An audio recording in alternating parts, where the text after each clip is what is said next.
Hello hi guys, मैं हूं संजय और आप लोग देख रहे हैं mister Sanjay information discovery channel. Shinzo Abe development की तरफ सोचने वाला, दोस्ती की तरफ अपने हाथ बढ़ाने वाला, जो जापान की इतिहास को बदलकर एक एग्रेसिव पॉलिटिशियन रहे थे। तो उनकी दोस्ती की झलक हम भारत की पर्सपेक्टिव पर भी देख सकते हैं। 2012 जब वो दोबारा जापान के पीएम बने, इंडिया के पूर्व प्रधानमंत्री डॉक्टर मनमोहन सिंह के साथ जुड़े रिश्ते को कंटिन्यू करके मोदी जी के साथ भी दोस्ती निभाए।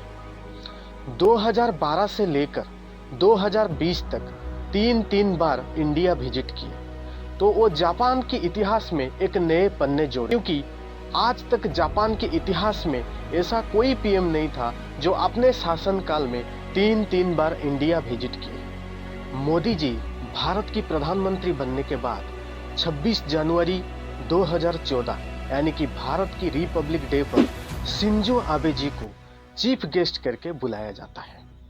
और इसी तरह शिंजो आबे जी ने जापान की पहले प्रधानमंत्री बन जाते हैं जो इंडियन रिपब्लिक डे पर चीफ गेस्ट बन के आते हैं। इसी तरह दिसंबर 2015 और सितंबर 2017 पे वो फिर भारत की विजिट पर पीएम मोदी जी 2014 को जापान विजिट में गए थे इंडो जापान न्यूक्लियर डील को लेकर, लेकिन तब इसी डील पर कोई कार्रवाई नहीं हुआ था। पर शिंजो आबे जी की सरकार एक स्टेप आगे लेकर इसी डील को साइन कर देते हैं 2016 में। आज पर दिस एग्रीमेंट अब दोनों देश यानी कि इंडिया और जापान न्यूक्लियर एनर्जी को पीसफुल यूज करेंगे एक दूसरे को कोऑपरेट करने के लिए। आखिरकार 2017 में ये एग्रीमेंट पावर में आ जाता। तो अब आता है चाइना की मुद्दा। तो चाइना ने इंडिया की बॉर्डर पर कई सारे इश्यूज किए थे, जैसे कि उनमें से कुछ पब्लिकली नोन।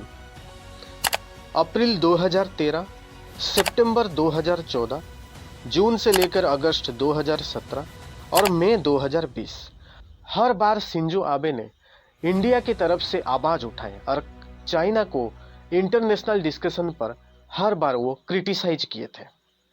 हद तो तब हुआ था जब अक्टूबर 2017 को डोकलाम इशू हुआ था। तब शिंजो आबे ने क्वाड ग्रुप को यानी कि इंडिया, जापान, यूएसए, ऑस्ट्रेलिया को लेकर एक डिस्कशन किए थे मनीला, फिलीपाइंस पर। तो इसी तरह मालदीव्स एंड श्रीलंका पर कई सारे जॉइंट प्रोग्राम्स और प्लान बनाए गए थे इंडिया एंड जापान के बीच में। 2021 अब आता है वो समय जब भारत उसकी दोस्त शिंजो आबे को हर मुश्किल समय पर भारत के साथ देने के लिए और हर डेवलपमेंटल कदम पर भारत के साथ चलने के लिए पद्म विभूषण से नवाजा जाता है। लेकिन 2022 लेकर आती है इसी दोस्त की अंत। 8 जुलाई को farmer Japanese PM Shinzo Abe ने देश की पश्चिमी हिस्सा नारा शहर आते हैं एक जनसभा को संबोधित करने, लेकिन उन्हें नहीं पता था उनका मौत का सौदागर वहां अपेक्षा कर रहा है। हमलावर आबे जी के काफी करीब आ गया था। जब वो मंच पर खड़े थे, हमलावर ठीक उनके पीछे ही खड़ा था। जैसे ही शिंजो आबे ने अपना भाषण शुरू किए, तब हमलावर ने उनके ऊपर 2 बार गोली चलाई। पहला गोली की आवाज एक टॉय गन की आवाज जैसा ही था, और दूसरी गोली की आवाज के साथ साथ काफी सारा स्मोक निकला। तो एक पैनिक का माहौल फैल गया और लोग इधर उधर भागने लगे। दूसरा गोली लगने पर शिंजो आबे वहीं गिर पड़े। कुछ सिक्योरिटीज उस शख्स को काबू करने के लिए भाग जाते हैं, लेकिन वो शख्स भागने की कोई कोशिश नहीं करता है। दूसरी ओर शिंजो आबे जी को हॉस्पिटल लेने के लिए इंतजाम किया जाता है। उनकी सांसें रुकने लगता है, उन्हें सीपीआर दिया जाता है। ये एक प्रकार की दबाव है जो सीने पे दिया जाता है, जिससे सांसें वापस आ सकते हैं। उन्हें नारा शहर की हॉस्पिटल नारा मेडिकल यूनिवर्सिटी पर लिया जाता है। थोड़े देर बाद डॉक्टर ने उन्हें मृत घोषित करते हैं। एक खबर देश दुनिया पर बिजली के रफ्तार पर भाग जाता है।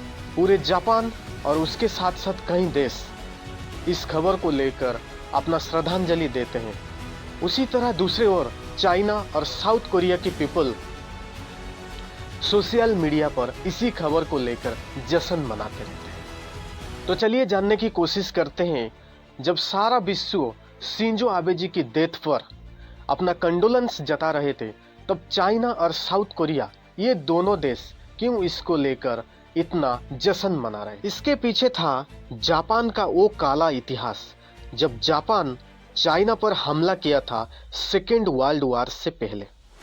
तब भारत से सोल्जर चाइना गए थे जापान के विरुद्ध युद्ध करने के लिए।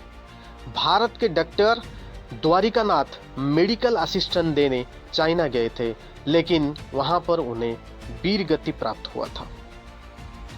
तब का जापान अमेरिका के खिलाफ भी जंग छिड़ दिया था, जिसका कंसिक्वेंसी पर हिरोशिमा और नागासाकी पर न्यूक्लियर अटैक हुआ था। लेकिन समय बदला, जापान भी बदला।